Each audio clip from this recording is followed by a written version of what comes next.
صحیح بخاری حدیث نمبر 16۔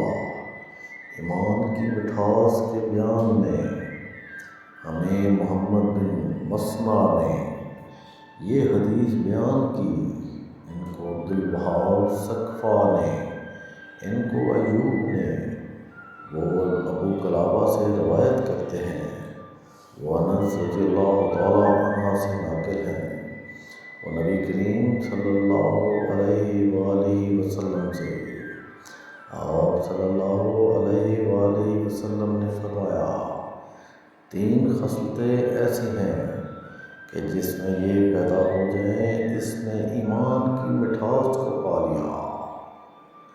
اول یہ کہ اللہ اور اس کا رسول اس کے نزدیک سب سے زیادہ محبوب بن جائیں۔ دوسرا یہ کہ وہ کسی انسان سے محض اللہ کی رضا کے لیے محبت رکھے۔